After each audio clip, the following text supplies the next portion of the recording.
بسم اللہ الرحمن الرحیم۔ الف لام میم۔ اللہ وہ زندہ جاوید ہستی جو نظام کائنات کو سنبھالے ہوئے ہے، حقیقت میں اس کے سوا کوئی خدا نہیں ہے۔ اس نے تم پر یہ کتاب نازل کی ہے جو حق لے کر آئی ہے اور ان کتابوں کی تصدیق کر رہی ہے جو پہلے سے آئی ہوئی تھیں۔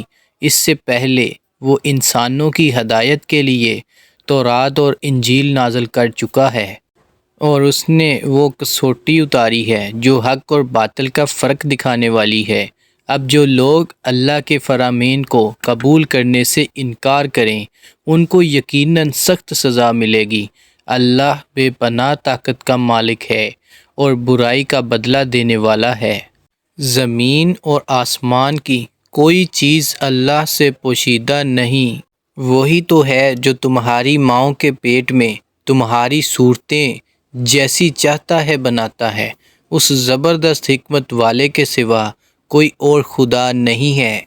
وہی خدا ہے جس نے یہ کتاب تم پر نازل کی ہے۔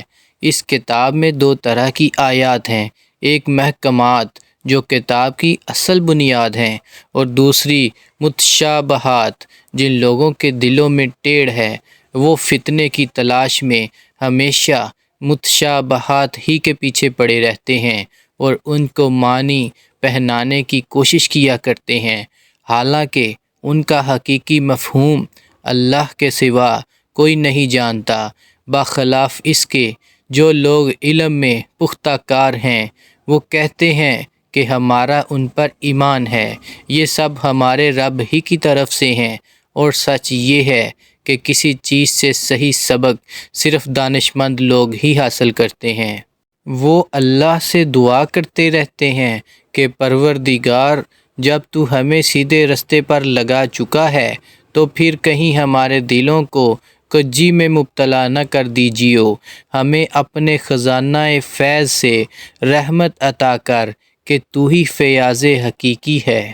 پروردگار، تو یقیناً سب لوگوں کو ایک روز جمع کرنے والا ہے جس کے آنے میں کوئی شبہ نہیں، تو ہرگز اپنے وعدے سے ٹلنے والا نہیں ہے۔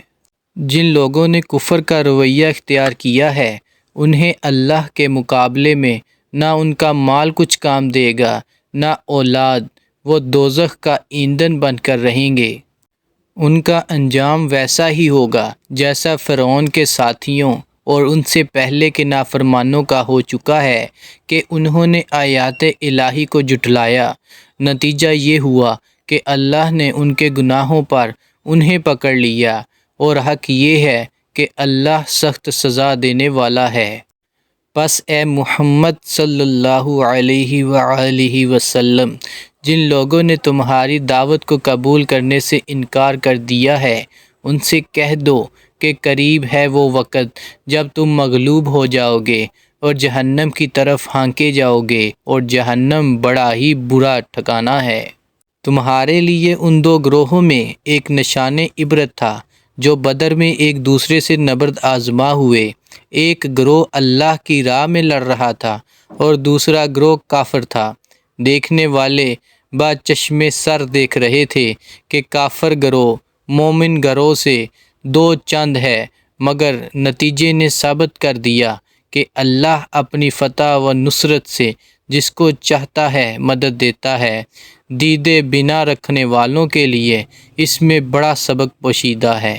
لوگوں کے لیے مرغوبات نفس، عورتیں، اولاد، سونے چاندی کے ڈھیر، چیدہ گھوڑے، مویشی اور زرعی زمینیں بڑی خوش آئند بنا دی گئی ہیں، مگر یہ سب دنیا کے چند روزہ زندگی کے سامان ہیں۔ حقیقت میں تو جو بہتر ٹھکانہ ہے وہ تو اللہ کے پاس ہے۔ کہو میں تمہیں بتاؤں کہ ان سے زیادہ اچھی چیز کیا ہے؟ جو لوگ تقوی کی روش اختیار کریں ان کے لیے ان کے رب کے پاس باغ ہیں جن کے نیچے نہریں بہتی ہوں، وہاں انہیں ہمیشگی کی زندگی حاصل ہوگی، پاکیزہ بیویاں ان کی رفیق ہوں گی، اور اللہ کی رضا سے وہ سرفراز ہوں گے۔ اللہ اپنے بندوں کے رویے پر گہری نظر رکھتا ہے۔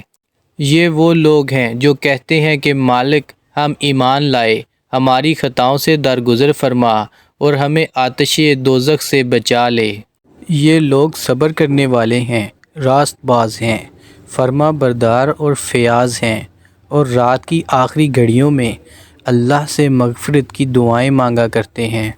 اللہ نے خود شہادت دی ہے کہ اس کے سوا کوئی خدا نہیں ہے، اور یہی شہادت فرشتوں اور سب اہل علم نے بھی دی ہے۔ وہ انصاف پر قائم ہے۔ اس زبردست حکیم کے سوا فی الواقع کوئی خدا نہیں ہے۔ اللہ کے نزدیک دین صرف اسلام ہے۔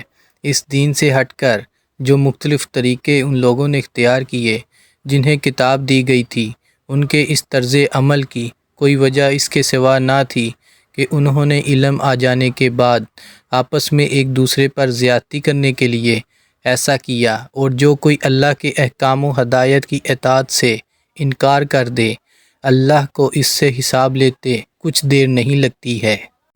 اب اگر یہ لوگ تم سے جھگڑا کریں تو ان سے کہو، میں نے اور میرے پیرووں نے تو اللہ کے آگے سر تسلیم خم کر دیا ہے۔ پھر اہل کتاب اور غیر اہل کتاب دونوں سے پوچھو، کیا تم نے بھی اس کی اطاعت و بندگی قبول کی؟ اگر کی تو وہ راہ راست پا گئے، اور اگر اس سے منہ موڑا تو تم پر صرف پیغام پہنچا دینے کی ذمہ داری تھی۔ آگے اللہ خود اپنے بندوں کے معاملات دیکھنے والا ہے۔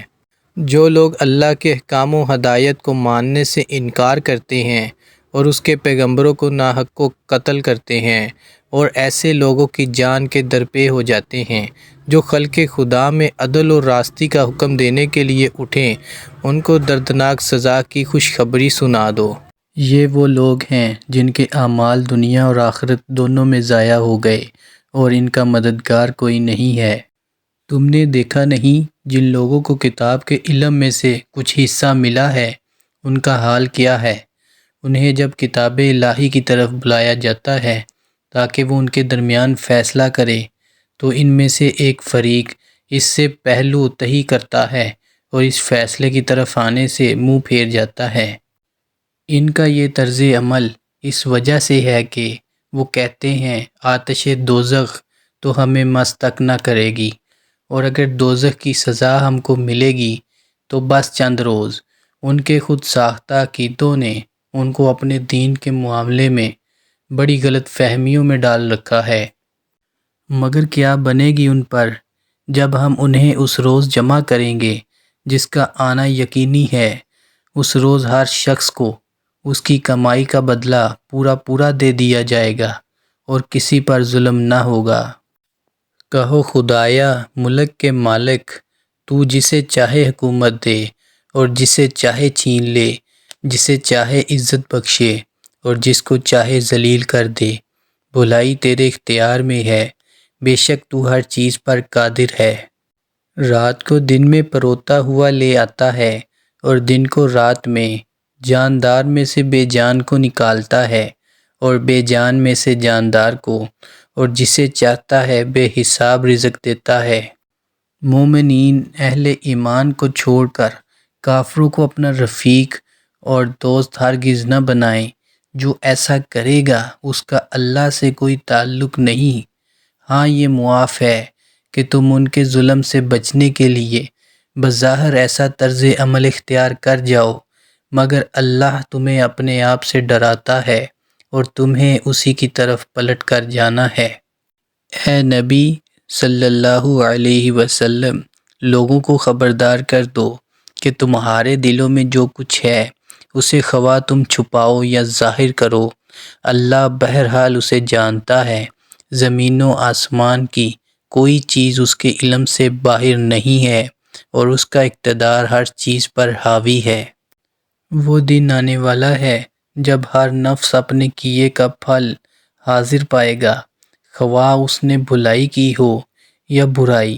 اس روز آدمی یہ تمنا کرے گا کہ کاش ابھی یہ دن اس سے بہت دور ہوتا۔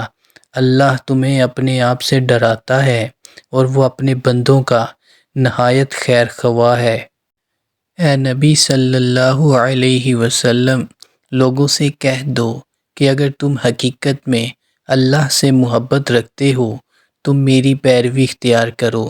اللہ تم سے محبت کرے گا اور تمہاری خطاؤں سے درگزر فرمائے گا۔ وہ بڑا معاف کرنے والا اور رحیم ہے۔ ان سے کہو کہ اللہ اور رسول کی اطاعت قبول کر لو، پھر اگر وہ تمہاری دعوت قبول نہ کریں تو یقیناً یہ ممکن نہیں ہے کہ اللہ ایسے لوگوں سے محبت کرے جو اس کی اور اس کے رسول کی اطاعت سے انکار کرتے ہوں۔ اللہ نے آدم علیہ السلام اور نوح علیہ السلام اور آل ابراہیم اور آل عمران کو تمام دنیا والوں پر ترجیح دے کر اپنی رسالت کے لیے منتخب کیا تھا۔ یہ ایک سلسلے کے لوگ تھے جو ایک دوسرے کی نسل سے پیدا ہوئے تھے۔ اللہ سب کچھ سنتا اور جانتا ہے۔ وہ اس وقت سن رہا تھا جب عمران کی عورت کہہ رہی تھی، میرے پروردگار، میں اس بچے کو جو میرے پیٹ میں ہے تیری نذر کرتی ہوں، وہ تیرے ہی کام کے لیے وقف ہوگا۔ میری اس پیشکش کو قبول فرما، تو سننے اور جاننے والا ہے۔ پھر جب وہ بچی اس کے ہاں پیدا ہوئی تو اس نے کہا، مالک، میرے ہاں تو لڑکی پیدا ہو گئی ہے، حالانکہ جو کچھ اس نے جنا تھا اللہ کو اس کی خبر تھی، اور لڑکا لڑکی کی طرح نہیں ہوتا۔ خیر، میں نے اس کا نام مریم رکھ دیا ہے، اور میں اسے اور اس کی آئندہ نسل کو شیطان مردود کے فتنے سے تیری پناہ میں دیتی ہوں۔ آخر کار اس کے رب نے اس لڑکی کو بخوشی قبول فرما لیا اور اسے بڑی اچھی لڑکی بنا کر اٹھایا، اور زکریا علیہ السلام کو اس کا سرپرست بنا دیا۔ زکریا علیہ السلام جب کبھی اس کے پاس محراب میں جاتا تو اس کے پاس کچھ نہ کچھ کھانے پینے کا سامان پاتا۔ پوچھتا، مریم، یہ تیرے پاس کہاں سے آیا؟ وہ جواب دیتی، اللہ کے پاس سے آیا ہے، اللہ جسے چاہتا ہے بے حساب دیتا ہے۔ یہ حال دیکھ کر زکریا علیہ السلام نے اپنے رب کو پکارا، پروردگار، اپنی قدرت سے مجھے نیک اولاد عطا کر، تو ہی دعا سننے والا ہے۔ جواب میں فرشتوں نے آواز دی جب کہ وہ محراب میں کھڑا نماز پڑھ رہا تھا کہ اللہ تجھے یحییٰ کی خوشخبری دیتا ہے، وہ اللہ کی طرف سے ایک فرمان کی تصدیق کرنے والا بن کر آئے گا، اس میں سرداری و بزرگی کی شان ہوگی، کمال درجے کا ضابط ہوگا، نبوت سے سرفراز ہوگا اور صالحین میں شمار کیا جائے گا۔ زکریا علیہ السلام نے کہا، پروردگار، بھلا میرے ہاں لڑکا کہاں سے ہوگا؟ میں تو بوڑھا ہو چکا ہوں اور میری بیوی بانجھ ہے۔ جواب ملا، ایسا ہی ہوگا، اللہ جو چاہتا ہے کرتا ہے۔ عرض کیا، مالک، پھر کوئی نشانی میرے لیے مقرر فرما دے۔ کہا، نشانی یہ ہے کہ تم 3 دن تک لوگوں سے اشارہ کے سوا کوئی بات چیت نہ کرو گے یا نہ کر سکو گے۔ اس دوران میں نے اپنے رب کو بہت یاد کرنا اور صبح و شام اس کی تسبیح کرتے رہنا۔ پھر وہ وقت آیا جب مریم علیہ السلام سے فرشتوں نے آ کر کہا، اے مریم، اللہ نے تجھے برگزیدہ کیا اور پاکیزگی عطا کی، اور تمام دنیا کی عورتوں پر تجھ کو ترجیح دے کر اپنی خدمت کے لیے چن لیا۔ اے مریم، اپنے رب کی تابع فرمان بن کر رہ، اس کے آگے سر بسجود ہو، اور جو بندے اس کے حضور جھکنے والے ہیں ان کے ساتھ تو بھی جھک جا۔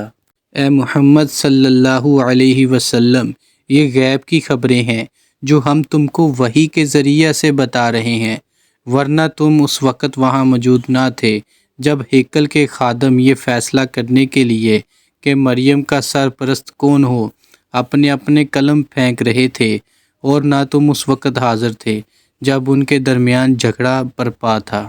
اور جب فرشتوں نے کہا، اے مریم، اللہ تجھے اپنے ایک فرمان کی خوشخبری دیتا ہے، اس کا نام مسیح عیسیٰ ابن مریم ہوگا، دنیا اور آخرت میں معزز ہوگا، اللہ کے مقرب بندوں میں شمار کیا جائے گا۔